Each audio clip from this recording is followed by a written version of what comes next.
મોરબીમાં રોડ રસ્તા મુદ્દે નાગરિકોએ ચક્કાજામ કર્યો। કાલિકા વિસ્તારના સ્થાનિકોએ રવાપર રોડ પર ચક્કાજામ કર્યો છે। રોડ રસ્તા અને ગટરની સમસ્યાઓને લઈને આ ચક્કાજામ કરવામાં આવ્યો। મોરબીનું તંત્ર સુવિધાઓ ઉપલબ્ધ કરવામાં નિષ્ફળ સાબિત થયું છે। ટ્રાફિક જામના દ્રશ્યો સર્જાયા। ચક્કાજામને પગલે પોલીસ પહોંચી અને મોરબીમાં સુવિધાઓ માટે રસ્તા પર ઉતરવાની પરિસ્થિતિ સર્જાઈ ગઈ છે। અમે અત્યારે ચક્કાજામ કર્યું છે। મારી ભૂગર્ભની સમસ્યા છે એના માટે અને અમે બહુ આપણે ત્રાહીમાન થઈ ગયા છીએ। 1.5 મહિનો જે ફરિયાદ કરી થાકી ગયા છીએ, પણ આ લોકોનું સોલ્યુશન નથી આવતું, એટલે ન છૂટકે અમારે ચક્કાજામ કરવું પડ્યું છે। રજૂઆત અમે લોકો નગરપાલિકામાં કરી, કમિશનરને કરી, ચીફ ઓફિસરને કરી, ડેપ્યુટી એન્જિનિયરને કરી, એનું કોઈ સોલ્યુશન નથી આવ્યું, એટલે ન છૂટકે કર્યું। એક આ પાણીની અમારે ભૂગર્ભની સમસ્યા છે અને છેલ્લા 10 વર્ષથી એકાંતરે પાણી અમારે આવે છે। આખા ગામમાં પાણી આવે છે નર્મદા, પણ અમારે નથી આવતું। અમારો વર્ષોથી એક જ પ્રશ્ન છે, રોડ રસ્તા ઠીક નથી હોતા, ગટરો ઉભરાઈ જાય છે।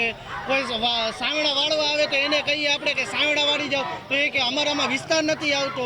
અમે ત્યાં કહેવા જાય તો એ લોકો એમ કહે છે કે ઓલા લોકોને કહે જે કામ કરવા આવે છે એ લોકો વાળી દેશે। એ લોકોને કહી તો ત્યાં અમને એમ કહે કે અમને લોકોએ ના પાડી છે, અમારો જેટલો વિસ્તાર આવશે અમે એટલામાં જ વાળશું, અમે શું લેવું વધારે એમ વાળી, તો અમારે પૈસા દઈને વધારે વળાવવાનું એ પ્રશ્ન છે।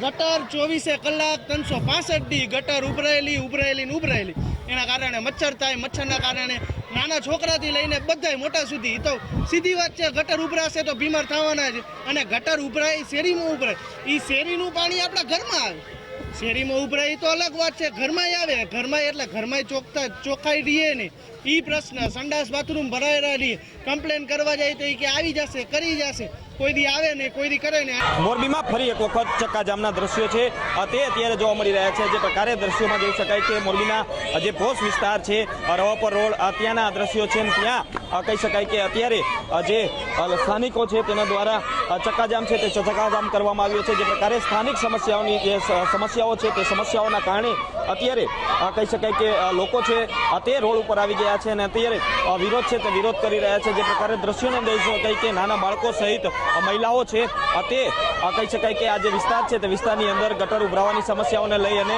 અત્યારે રોડ ઉપર છે તે રોડ ઉપર આવી ગયા છે। જે રીતે લોકો છે તેમની સાથે વાત કરવાનો પ્રયત્ન કરીશું। જે પ્રકારે કહી શકાય કે શું સમસ્યાઓ છે તે ગટરના પાણીના પ્રશ્નના હિસાબે નગરપાલિકાને અવારનવાર 25 વખત ફરિયાદ કરેલ છે, તોય છતાં કોઈ જવાબ મળેલ નથી।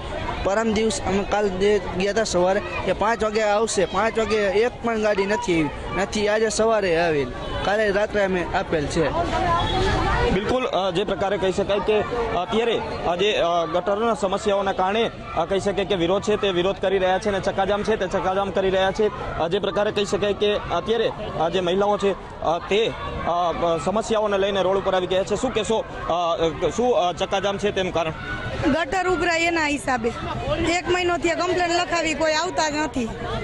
એના હિસાબે મારે હાર્ટના ઓપરેશન વાળી ઢીંગલી છે, ઇન્ફેક્શન લાગે તો દવાના પૈસા કોણ ઈ દેશે? એ લોકો હાયા કરે છે, કોઈ આવતું છે નહીં કાંઈ। બેન, શું સમસ્યાઓ સર્જાઈ? પાણીની સમસ્યા, એકાત્રે પાણી આવે, રાત્રે 11 વાગે આવે, 5 ડોલ પાણી આવે, અમે પાણીનો વારો હોય તો કે જઈ ન હગી, ગટર છલકાય છે, ગટર ઉભરાય શેરીમાં બધું પાણી ભરાય છે। લાઇટ નથી, 2 વર્ષ ત્યાં કોઈ લાઇટ ના, આખી શેરીમાં એક થાંભલો છે, એમાં લાઇટ નથી આવતી। કઈ સોસાયટી? આ જ શેરીમાં અમે આ સોસાયટી રહીને કાલિકા પ્લોટ શેરી નંબર 2 ને 3 ની વચ્ચે અમારે 2-3 નો પ્રશ્ન છે ને અમારી વટલી શેરીનો છે। બિલકુલ, તો જે પ્રકારે કહી શકાય કે સ્થાનિકો દ્વારા અત્યારે ચક્કાજામ છે તે ચક્કાજામ કરવામાં આવ્યું છે। જે રીતે કાલિકા પ્લોટ વિસ્તાર છે તે વિસ્તારની અંદર છેલ્લા ઘણા સમયથી જે પ્રાણ પ્રશ્નો છે તેમને લઈને ક્યાંક ને ક્યાંક વિરોધ છે તે વિરોધ જોવા મળી રહ્યો હતો। આજ રોજ કહી શકાય કે જે રવાપર રોડ ઉપર તેઓએ ચક્કાજામ કરી અને વિરોધ છે તે વિરોધ નોંધાવ્યો છે। રવિ સાણંદિયા, ગુજરાત ફર્સ્ટ, મોરબી।